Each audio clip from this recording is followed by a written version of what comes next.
Yes, very good morning, students. You're welcome in the online tutorial of Par Public School, and I hope you all are fine. Please stay at your home, stay safe, be protected. And today we will do NCRT of electricity because we had completed our chapter in the last class, completed our notes, and now we will start in-text question of NCRT. NCERT बेटा complete करने के बाद I give you one special assignment for the combination of resistors complex circuit combination of resistors in a complex circuit. तो कुछ resistors के complex circuits के numericals में तो मैं करवाऊंगा at that time in that assignment. और अब के लिए जिनके पास बुक्स है एनसीईआरटी की बहुत अच्छी बात है, नहीं तो मैं एक लिंक प्रोवाइड करूंगा बेटा तुम्हें, लिंक में चले जाइएगा और लिंक में जाके अपना वहां पर तुम्हें क्वेश्चंस मिल जाएंगे, एनसीईआरटी के इंटेक्स्ट क्वेश्चन मिल जाएंगे, तो वहां से तुम क्वेश्चंस देख सकते हो। ठीक है, और मैं यहाँ पर एक एक क्वेश्चन बेटा तुम्हें एक्सप्लेन करूंगा। तो आज हमें बेटा जो करना है फिजिक्स की जो क्लास है बेटा, क्लास 10th एनसीईआरटी। बेटा हमारा इतना ही सिलेबस होता था, इन लास्ट ईयर और इन द प्रीवियस ईयर हम इतना ही सिलेबस कवर करते थे बिफोर मे एग्जाम। इलेक्ट्रिसिटी चैप्टर के बाद जो न्यू चैप्टर स्टार्ट होता था फिजिक्स का, वो जुलाई में होता था। तो अब इस लॉकडाउन के पीरियड में हम अपने सिलेबस को स्टॉप नहीं करेंगे, मैं टेस्ट तुम्हें लेता रहूंगा। हाँ बेटा एक बात ध्यान से सुन लो, बहुत इंपॉर्टेंट पॉइंट है। जो भी तुम मुझे अपनी असाइनमेंट सेंड करते हो, जो भी मटेरियल मुझे सेंड करते हो, please mention your name, class and section. मेरे पास हर स्टूडेंट का नंबर सेव नहीं है, ठीक है? तो इसीलिए बेटा हर मटेरियल के नीचे जो भी तुम मुझे सेंड कर रहे हो उसके नीचे अपना नेम, क्लास और सेक्शन मेंशन करना मत भूलो, don't forget to mention it. तो इस चीज का ध्यान रखना बेटा। अब भी जो तुम मुझे न्यूमेरिकल सॉल्व करके नोट्स सेंड करोगे फेयर नोटबुक के, तो वो भी मुझे इस फॉर्म में चाहिए कि तुम्हारा नाम और क्लास सेक्शन नीचे आ जाए, ठीक है बेटा? Okay, so now we are going to start NCERT in-text question. That is a very important NCERT in this chapter.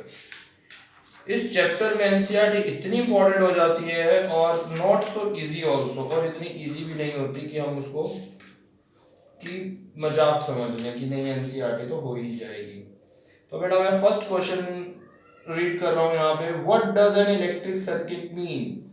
Electric circuit का मतलब है तुम्हारे पास एक कंडक्टिंग पाथ होना चाहिए, कनेक्टिंग वायर्स होनी चाहिए जिसके अंदर तुम्हारा इलेक्ट्रिक करंट फ्लो कर सके, और एक रेजिस्टर लगा होना चाहिए। तो इसलिए यहाँ पे देखते हैं क्या लिखा हुआ था, conducting path through which an electric current can flow is called an electric circuit. कि एक कंडक्टिंग पाथ होना चाहिए जिसमें इलेक्ट्रिक करंट हमारा फ्लो कर सकता है, और ये भी लिख सकते हो there should be one load also, वहां पे एक लोड भी होना चाहिए, load in the sense register होना चाहिए, ये तुम ऐड कर सकते हो, ये बहुत जरूरी होता है। अदरवाइज पता है क्या होता है, मान लो मेरे पास एक वायर तो है, ठीक है, तुमने इसको बैटरी भी लगा दी, एक सेल लगा दिया, ठीक है, और ये कंडक्टिंग, क्या इसको तुम इलेक्ट्रिक सर्किट बोल दोगे?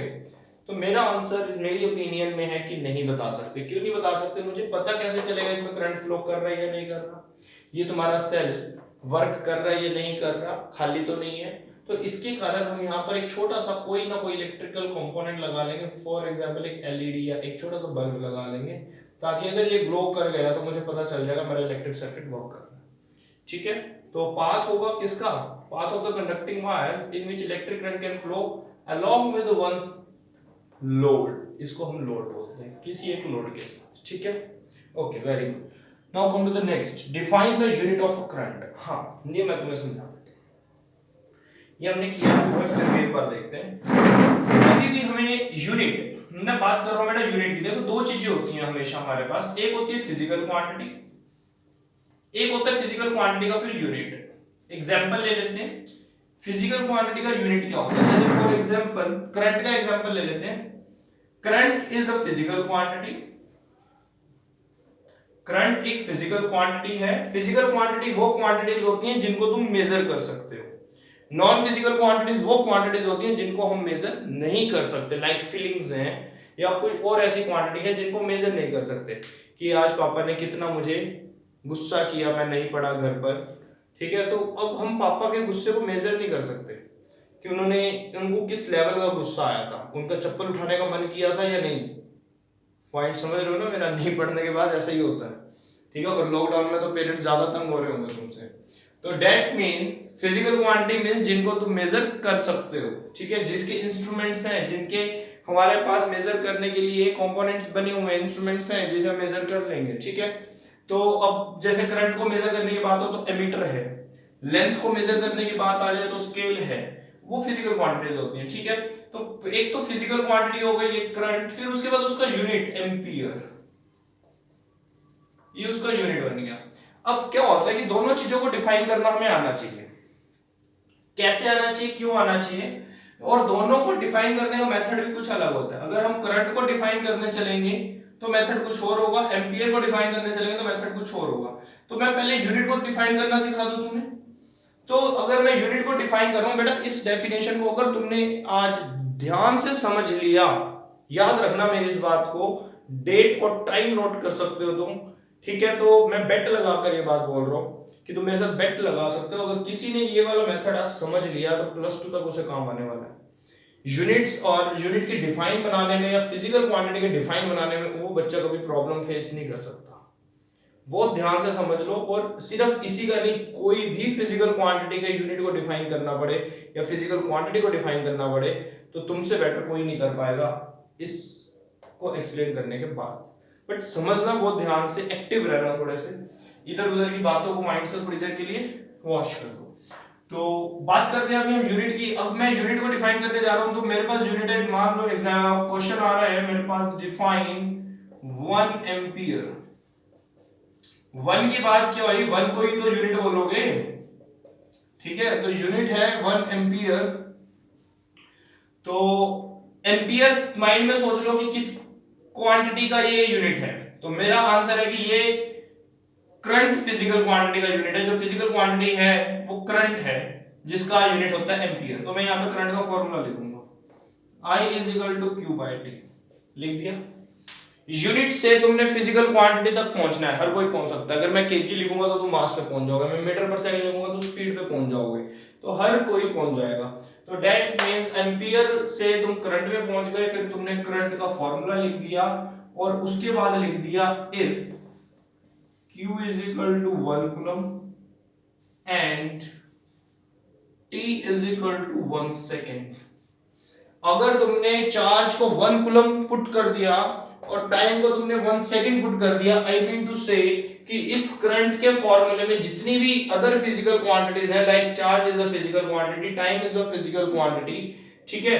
तो ये जो फिजिकल क्वांटिटीज आ रही हैं करंट के फॉर्मूले में, उन फिजिकल क्वांटिटीज को जितनी भी है फॉर्मूले में सबको 1 1 1 पुट कर देना, ठीक है। मैंने चार्ज को 1 कूलम पुट कर दिया, टाइम को 1 सेकंड पुट कर दिया, तो दिस इंप्लाइज, अब इसका आंसर निकाल लो I का। I का आंसर आ जाएगा 1 कूलम डिवाइडेड बाय 1 एम्पियर, और सॉरी 1 सेकंड, तो आंसर आ गया 1 एम्पियर। अब जो तुमने मैथमेटिकली वर्क किया है इसको इंग्लिश में लिख देना है। जो तुमने मैथमेटिकली वर्क किया है इसको इंग्लिश में कैसे लिख देंगे? I क्या है? करंट है, चार्ज है यहाँ पे 1 कूलम और टाइम है 1 सेकंड। अगर मेरे पास 1 सेकंड टाइम के लिए 1 कूलम चार्ज पास हो जाए, 1 सेकंड में अगर 1 कूलम चार्ज पास हो जाए तो उस वायर में, उस कंडक्टिंग वायर में करंट होगा 1 एम्पियर का। कंडीशन फिक्स है कि 1 सेकंड में कितने कूलम चार्ज पास हो जाना चाहिए तुम्हारा? 1 coulomb charge through the conducting wire, then that conducting wire will have current will be equal to the 1 ampere. Point is clear to all कि यूनिट बनाने का मेथड है, यूनिट को डिफाइन करने का मेथड है कि यूनिट से फिजिकल क्वांटिटी का फॉर्मूले में पहुंच जाओ, उस फॉर्मूले में जो भी क्वांटिटीज आ रही हैं सबको 1 1 1 पुट कर दो, ठीक है। उसके बाद उस चीज को अपने वर्ड्स में लिख दो। तो अब इसको, इसके आगे हम इसको अपने वर्ड्स में लिख देंगे। So now write down, current flowing through a wire is said to be 1 ampere. इसके आगे लिखेंगे बेटा, current flowing through a wire is said to be 1 ampere। हम जब करंट फ्लो कर रहे हैं वायर में से, उसको 1 एम्पियर कब बोलेंगे? Said to be 1 ampere when, बताओ कब बोल सकते हैं? तो लिखेंगे said to be 1 ampere when 1 coulomb of charge 1 coulomb of charge flows through the wire in 1 second. Very simple, जो लिखा वही आगे हमने वर्ड्स बता दिए। तो मैथमेटिक्स पोर्शन समझ लो, उसके बाद इंग्लिश की 2 लाइनें हम खुद बना देते हैं कि जो करंट है is said to be 1 ampere when charge flows 1 coulomb in a 1 second. Simple, खत्म, यूनिट आ गया। हाँ, अब ये क्वेश्चन नहीं है तुम्हारे पास, लेकिन फिर भी उसको समझो। क्या क्वेश्चन है? अगर वो करंट को पूछ ले कि डिफाइन करंट, अब कैसे बताओगे? करंट को डिफाइन करना बेटा, ये क्या होता है बताओगे मेरे को? एक सेकंड, इसकी जो डेफिनेशन हमें बनानी है, डेफिनेशन कैसे बनानी है डिफाइन करंट की? यूनिट में नहीं जाना, यूनिट का काम कर दिया। अब हमें बात करनी है करंट की, कि करंट क्या है। मैं मान लो क्वेश्चन आ गया मेरे पास, डिफाइन करंट, तो करंट का फिर से फॉर्मूला लिख दो, यही वाला, I is equal to Q by T लिख दिया। अब क्या करो, अब इसमें हर एक चीज को 1 नहीं करना। अब हमने इसमें हर चीज को 1 नहीं करना, हम करंट को किसी ऐसी फिजिकल क्वांटिटी के इक्वल प्रूफ कर देंगे जिस फिजिकल क्वांटिटी के बारे में हम ऑलरेडी पढ़ चुके हैं। समझना बात को, दोबारा से समझना, मैं दोबारा समझा रहा हूं तुम्हें कि कोई एग्जाम्पल ले लेते हैं। मुझे एग्जाम्पल सोच लेने दो कि इसको एक्सप्लेन कैसे, मैं तुम्हें क्या समझाना चाहता हूं। फॉर एग्जाम्पल, कि तुम्हें एक क्वांटिटी एक्सप्लेन करनी है। फॉर एग्जाम्पल, तुम्हें एक्सप्लेन करना है डेंसिटी। तुम्हें क्या एक्सप्लेन करनी है? डेंसिटी। तुम नहीं जानते डेंसिटी को, what is the meaning of density? Density is a new physical quantity for you, you have not heard about that physical quantity. So but we know about mass, we know about the formula of the density. हम density का formula जानते हैं और उसमें एक ऐसी quantity है जिसको हम ऑलरेडी पढ़ चुके हैं, दैट इज द मास। तो मैं यहां पर अगर फॉर्मूला लिखता हूं डेंसिटी का, ठीक है, ध्यान से समझना बेटा, मैं फिजिकल क्वांटिटी डिफाइन करने सिखा रहा हूं। डेंसिटी का अगर मैं फॉर्मूला लिखता हूं तो ये होता है मास पर यूनिट वॉल्यूम। तो तुम कहोगे इसमें मास को मैं जानता हूं, वॉल्यूम को भी जानता हूं, चलो एक काम करते हैं, वॉल्यूम को 1 कर देते हैं। तो डेंसिटी हो जाएगा, डेंसिटी हो जाएगा व्हाट? डेंसिटी हो जाएगा मास डिवाइडेड बाय 1। अगर वॉल्यूम ले ले 1 मीटर क्यूब, ठीक है, यूनिट वॉल्यूम, 1 का मतलब है यूनिट वॉल्यूम। अगर मैं यूनिट वॉल्यूम ले लूं तो density is equal to mass. तो मैं बता सकता हूं ना कि यूनिट वॉल्यूम में जो मास है वही डेंसिटी है, कहानी खत्म हो गई। तो मतलब मेरे को डेंसिटी का नहीं पता था, मुझे मास का पता था, मैंने मास की हेल्प लेके डेंसिटी डिफाइन कर दी। फॉर एक और एग्जांपल लेते हैं, प्रेशर। प्रेशर का मुझे नहीं पता, मुझे प्रेशर का फॉर्मूला पता है, फोर्स अपॉन में एरिया। मैं फोर्स ऑलरेडी पढ़ चुका हूं, प्रेशर मेरे लिए न्यू क्वांटिटी है, एरिया को अगर मैं 1 कर दूं तो pressure is equal to force. Point समझ आ रहा है? तो मैं सीधा बोल दूंगा 1 मीटर स्क्वायर एरिया में, 1 यूनिट एरिया में, मतलब 1 मीटर स्क्वायर एरिया में जितना तुम फोर्स लगा रहे हो वो प्रेशर है। तो 1 मीटर स्क्वायर एरिया में लगने वाला फोर्स ही प्रेशर होता है, 1 मीटर क्यूब में मिलने वाला मास ही डेंसिटी होती है। हो गया ना इजी? तो यहां पर आ जाओ, 1 सेकंड में मिलने वाला चार्ज ही करंट होता है। सिंपल, कि 1 सेकंड में अगर मैं यहां पर कर दूं q 1 इन 1 सेकंड, तो यहाँ पे t को क्या कर देते हैं 1 सेकंड कर देते हैं, तो ये हो जाएगा ना I इक्वल टू Q। चार्ज हम ऑलरेडी पढ़ चुके हैं, तो हम क्या देंगे 1 सेकंड में जो चार्ज है वो करंट है। सिंपल। तो हम ऐसे डिफाइन करते हैं अपनी क्वांटिटीज को सबको 1 नहीं कर देते। ध्यान देखना, मैं इसमें वॉल्यूम को 1 कर दिया, इसमें एरिया को 1 कर दिया, इसमें टाइम को 1 कर दिया, इसमें किसी न्यू फिजिकल क्वांटिटी को पुरानी फिजिकल क्वांटिटी के इक्वल शो कर दो जिसके बारे में तुम ऑलरेडी पढ़ चुके हो। पॉइंट क्लियर हो गया तुम्हें? बहुत अच्छे से क्लियर हो गया होगा कि हमने इसको कैसे डिफाइन करना और यूनिट को कैसे डिफाइन करना है, उसके लिए 1 कर दो। स्टिल बच्चे गलती करेंगे इतना समझाने के बाद भी, ठीक है, नहीं तो फिर हमें बच्चा कौन कहेगा। अब इस गलत फहमी में पता नहीं तुम क्यों हो कि तुम बच्चे नहीं हो, बड़े हो चुके हो। ठीक है, बहुत खुश हो जाते हैं, तसल्ली मिल जाती है अगर इनको ये लाइन बोल दी जाए तो ऐसा मत करो बेटा, अच्छे से पढ़ो, ठीक है। और ए टू जेड स्टूडेंट्स के मेरे पास रिप्लाई आ जाने चाहिए, ए टू जेड स्टूडेंट्स के। Now after this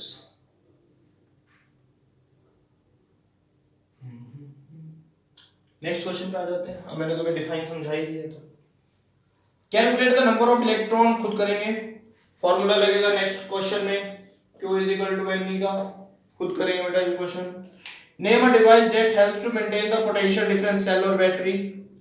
What is the mean? Next question. What is the mean by saying that the potential difference between 2 points is a 1 volt? Again, same. Potential difference के बारे में वो बात करता है। वो क्या कहना चाह रहा है, तुम्हें क्वेश्चन को समझना है। वो कह रहा है, जबकि ये क्वेश्चन आ चुका है 2017 में, सीबीएसई में पूछा गया क्वेश्चन है 2017 का, तो पढ़ो इसको। और 2013 में फिर ये पूछा गया है 17 में, अब पूछा जाएगा ये 2020 में। Okay, it is mean by saying that potential difference is equal to 1 volt. वो कहता है पोटेंशियल डिफरेंस, ध्यान से देखना, पोटेंशियल डिफरेंस का आंसर 1 वोल्ट आ रहा है। तो ये कब आएगा हमें पता है, पोटेंशियल का फॉर्मूला होता है वर्क पर यूनिट चार्ज। अगर वर्क 1 जूल हो जाए और चार्ज 1 कूलम हो जाए तो आंसर हमारा 1 वोल्ट हो जाएगा। समझ पा रहे हो, ये वाला स्टेप समझ आ रहा है कि अगर क्वांटिटी का आंसर 1 आ जाए तो that means you are going to define its unit. अगर क्वांटिटी का आंसर 1 आ रहा है तो समझ जाओ तुम यूनिट को डिफाइन करने जा रहे हो, क्योंकि अगर तुम क्वांटिटी को डिफाइन करोगे तो वो इक्वल टू 1 नहीं हो सकती, उसके equal to some previous quantity, वो इक्वल हो जाएगी सम प्रीवियस फिजिकल क्वांटिटी के बराबर हो जाएगी, लेकिन 1 नहीं होगी। हाँ, जब तुम उस क्वांटिटी का यूनिट डिफाइन करोगे तो वो 1 करना पड़ेगा। तो 1 जो भी लिखा होता है उसके अंदर जो भी फार्मूला होता है सबको 1 1 कर दो, आंसर 1 हो जाता है अपने आप। तो उन्होंने ऑलरेडी कह दिया कि पोटेंशियल डिफरेंस का आंसर 1 आ रहा है। इसका मतलब समझाओ, मतलब समझाओ दो ना, कि इसका मतलब उन्होंने वर्क और चार्ज को 1 1 किया, तब ये 1 वोल्ट आ रहा है, that means they are going to define 1 volt. वो तुमसे 1 वोल्ट की डेफिनेशन पूछ रहे हैं, मतलब वो पोटेंशियल डिफरेंस का यूनिट एक्सप्लेन करने को कह रहे हैं। वो इसका क्वेश्चन दूसरा अनदर फॉर्म बनाओ इस क्वेश्चन की, define 1 volt, define 1 volt. Volt is what, volt is the unit, किसका यूनिट है, पोटेंशियल का। पोटेंशियल का फार्मूला लिखो, 1 1 करो, 1 वोल्ट हो जाए। तो डिफाइन 1 वोल्ट इसका अनदर फॉर्म है क्वेश्चन का।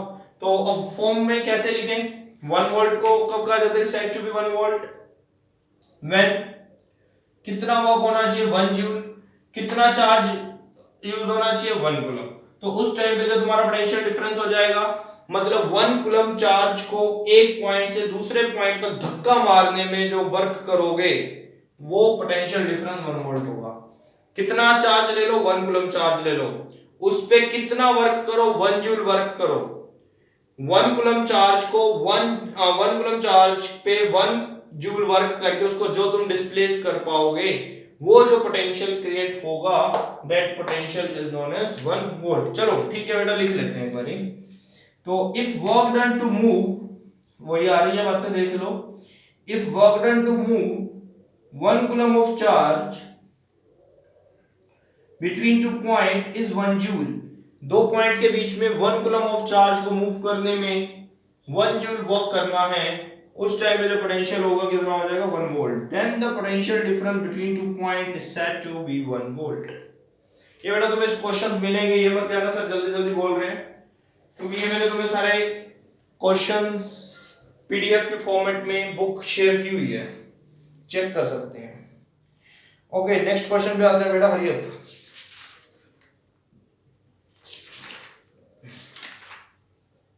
एनसीईआरटी बहुत ज्यादा है इसमें, तो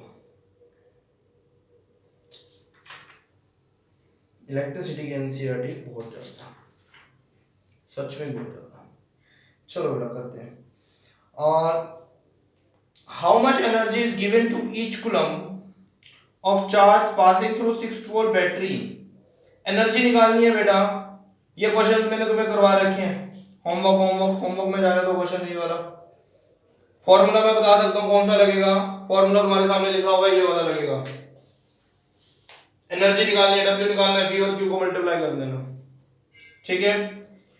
on what factor does the resistance of a conductor depend, the resistance of a conductor किस किस पे डिपेंड करता है, लेंथ पे, एरिया पे और रेजिस्टिविटी पे, इन तीनों पे डिपेंड करेगा। टेम्परेचर वगैरह लिखने की जरूरत नहीं है, मेन होती है 3 पॉइंट्स कि ये रेजिस्टेंस किस पे डिपेंड करता है, रेजिस्टिविटी L by A, ये वाला फार्मूला लगाएंगे, ठीक है। Okay, come to the next, फटाफट भागते चले जाओ। Next question seems to important. या will current flow more easily through a thick wire और a thin wire of the same material when connected to the same source, why? A very simple question है। कहता है current किस में से easily cross कर जाएगा,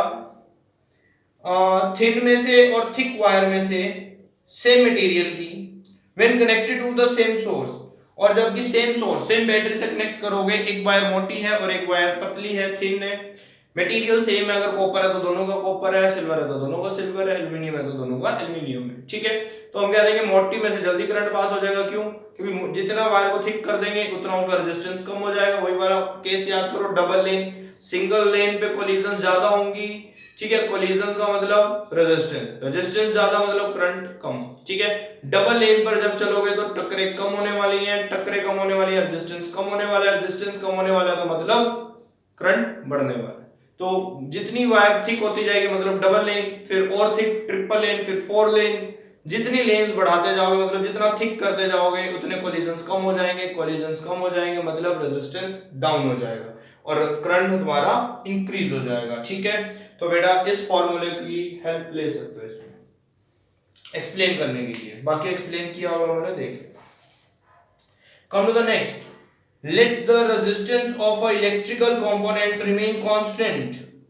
Let the resistance of an electrical component remain constant while the potential difference across two ends of the component, while the potential difference across the two ends of component decrease to half of its former value, what change will occur in the current through it? Very simple question. देखो क्या कहना चाहता है वो, एक बार समझते हैं कि वो कहना क्या चाह रहा है। वो कह रहा है let the resistance of an electrical component remain constant while potential difference across two ends of the component decrease half it's farmer value. कहता जो रेजिस्टेंस है वो कांस्टेंट है इलेक्ट्रिकल कंपोनेंट का, इलेक्ट्रिकल सर्किट का। ये पॉइंट क्लियर है सबको कि रेजिस्टेंस क्या है, कांस्टेंट है। Very good.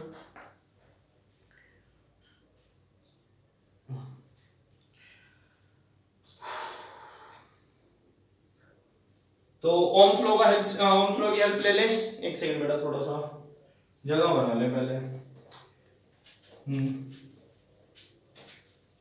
बेटा दिमाग लगाओ, आंसर बताने की कोशिश करो, कमेंट बॉक्स तुम्हारे लिए ओपन है। और मैं ऑनलाइन बैठ रहता हूँ, जो वीडियो तुम देख रहे हो तो हर चीज देख रहा हूँ, तो मैं कौन व्यू कर रहा है, कितनी देर के लिए व्यू कर रहा है, रात रात तक। कहीं तो अपने टाइम टेबल के टाइम पे आते ही नहीं है, बच्चे रात को देख रहे हैं वीडियोस। What is it? क्या स्कूल अगर चलेगा तो स्कूल में भी तुम ऐसा करोगे क्या कि पीरियड में नहीं हमने पढ़ना, अभी हम सो रहे हैं, हम रात को पढ़ेंगे, सर घर पे आके रात को पढ़ा देंगे? भाई वीडियो है, इट्स ओके, बट उसको गलत यूज मत करो कि तुम रात को देख रहे हो। हाँ तुम रात को रिपीट कर रहे हो तो आई एम एग्री, बट रात को ही तुम्हारा फर्स्ट लेक्चर अटेंड हो रहा है, I am not agree with it. तो प्लीज ऑनेस्टली डिसिप्लिन में आ जाओ, ठीक है। अब तो सेल्फ डिसिप्लिन में आ जाओ, घर वालों को भी लगे कि बच्चे अच्छे हैं। हाँ जी, हमारा क्वेश्चन क्या था कि रेजिस्टेंस है इलेक्ट्रिकल कंपोनेंट का constant, R will not change, R is constant. Very good. जो V है वो बन जाएगा V डैश, बन जाएगा V/2।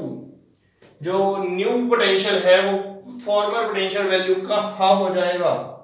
यही पॉइंट आ रहा है ना। तो अब हमें करंट बताना है, क्या बताना है, what change will occur in current, current में क्या चेंज आ जाएगा, तो आई हमें बताना है। तो ठीक है बेटा, मान लेते हैं ये I initial value, initial current है, ठीक है, या फॉर्मर करंट भी मान सकते हो, न्यू करंट नहीं है, फॉर्मर लिख लो, फॉर्मर करंट।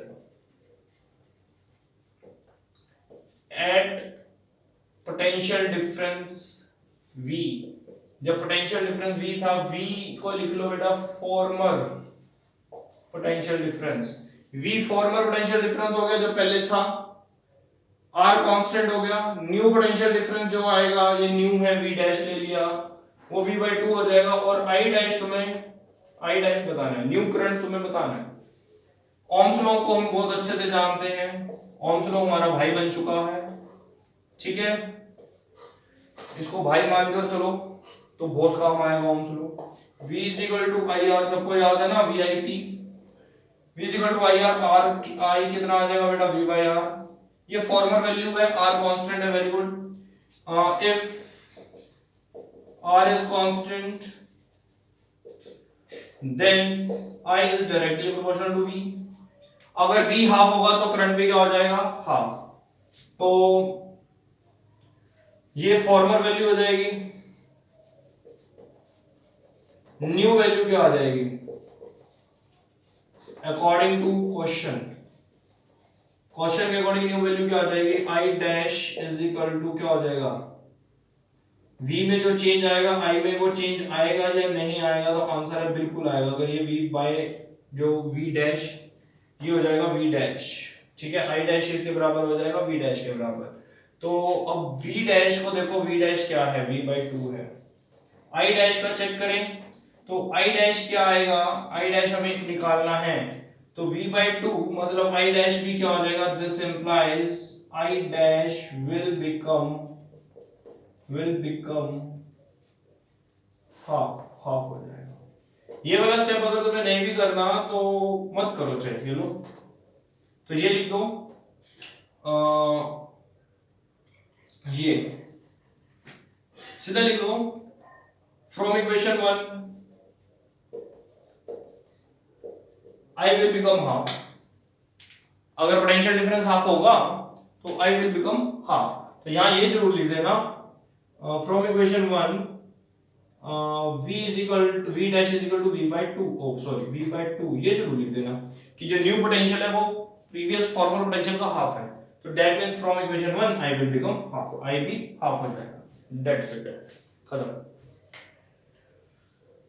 चलो बेटा नेक्स्ट पे आते हैं, why are coils of electric toaster and electric iron made of an alloy rather than a pure metal, करवा चुका हूं, electric iron, electric press, electric toaster, electric bread toaster, geyser जो भी है व्हाटएवर, तो उसके अंदर हम एलॉय यूज करते हैं, प्योर मेटल यूज नहीं करते। रीजंस मैं तुम्हें बता चुका हूं, क्या क्या रीजन होते हैं। सबसे पहला रीजन होता है रेजिस्टेंस बहुत हाई होता है एलॉय का, then pure metal. Second reason होता है melting and boiling point high होता है, then pure metal.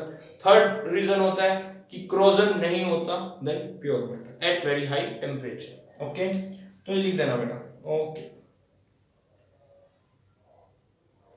11th question cut कर दो, ये करने की जरूरत नहीं है।